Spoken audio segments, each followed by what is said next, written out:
काल विधानसभेची निवडणूक पार पडली। आज प्रत्येक उमेदवार आपापल्या घरी विश्रांती घेताना पाहायला मिळतोय। महाड विधानसभा मतदारसंघाचे महायुतीचे उमेदवार आणि शिवसेना शिंदे गटाचे पक्षप्रतोद भरत गोगावले आपल्या सोबत आहेत। साहेब, काय सांगाल? काल निवडणूक पार पडली, आपण चौथ्यांदा या निवडणुकीला सामोरे गेलात। कशा पद्धतीने उत्साह होता आणि आज कशा पद्धतीने आपल्या घरी वेळ घालवताय? उत्साह होता म्हणजे आमचा उत्साह कायम असतो, तो कधी कमी होत नाही किंवा काय नाही। आत्ताच कार्यकर्ते सर्व आले होते, त्यांचं रिव्ह्यू घेणं चालू होतं आणि आत्ता आम्ही सगळी टोटल मारली।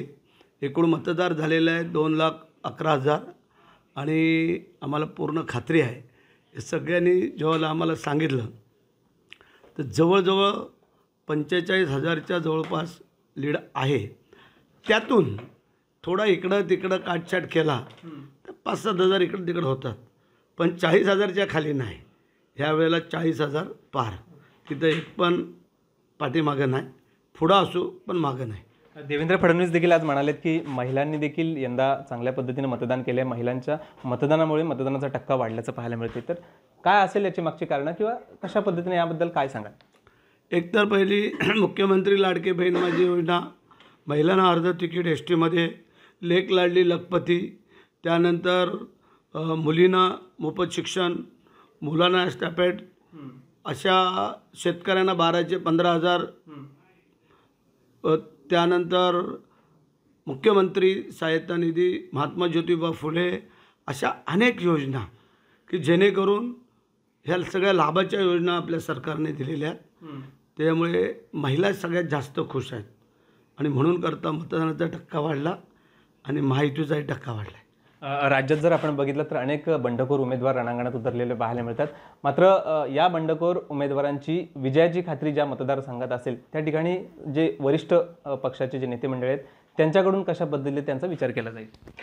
ते काय दरवेळेला केला जातो तसा, ज्याला वाटतं किंवा ज्याची सत्ता येते असं पाहतात त्यावेळेला अपक्ष किंवा इतर छोटे पक्ष येऊन त्याला जॉईंट होतात, त्याप्रमाणे हे सगळे पक्ष आम्हाला जॉईंट होतील। रायगड जिल्ह्यात आपण जर बघितलं तर महायुतीच्या 7ही जागा यंदा निवडणुकीच्या रणांगणात पुन्हा एकदा उतरल्या होत्या आणि या पार्श्वभूमीवर रायगड जिल्ह्यातली जनता आहे ती महाविकास आघाडी विरुद्ध महायुतीचे उमेदवार अशा पद्धतीनंच मतदान करण्यासाठी उतरली होती। कशा पद्धतीने विश्वास आहे आपल्याला या विधानसभेत? 7च्या 7 जागा चांगल्या फरकाने निवडून येतील अशी आम्हाला पूर्ण खात्री आहे आणि कोकणामध्ये महायुती 1 नंबरला असणार आहे। एकाच 2 अपद जर सोडले तर टोटल सिंधुदुर्गपासून पालघरपर्यंत या सगळ्या सीट आमच्या येतील। एकाच 2 सीट विरोधकांच्या जातील, नाही तर सगळ्या सीट आमच्या आहेत। 23 तारखेला निकाल अवघे 2 दिवस राहिलेत। भरत गोगावले पुन्हा एकदा चौथ्यांदा विजय संपादन केल्यानंतर कशा पद्धतीनं जल्लोष साजरा करतील?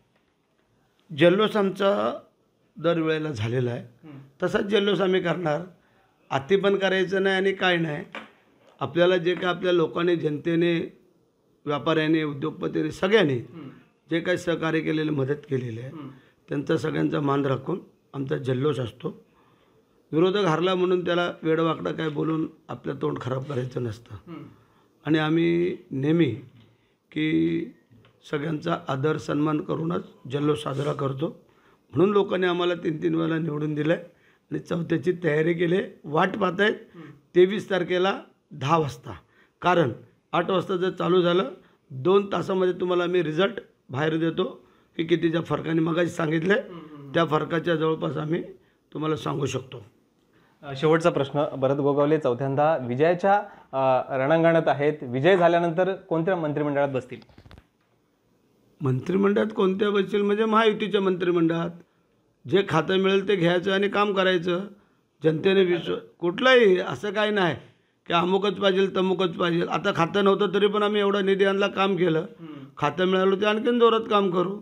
त्यामुळे असं काय हे नसतं की हे खातं ते खातं। जर तुमच्या धमक असेल तर कुठलंही खातं घेऊन तुम्ही काम करून ते सिद्ध करू शकता की आम्ही काम करणारी माणसं आहोत। नक्कीच। तर हे होते महाड विधान परिषदेचे महायुतीचे उमेदवार भरत गोगावले। यंदा विजयाचा चौकार मारतील असा विश्वास भरत गोगावले यांनी व्यक्त केला आहे आणि त्यामुळं येत्या महायुतीच्या विधिमंडळात, येत्या सरकारमध्ये कोणत्याही खात्यात मंत्रिमंडळावर काम करण्यास आवडेल असा विश्वास देखील भरत गोगावले यांनी व्यक्त केला आहे। गणेश महाप्रळकर, ABP माझा, रायगड। एबीपी माझा, उघडा डोळे बघा नीट.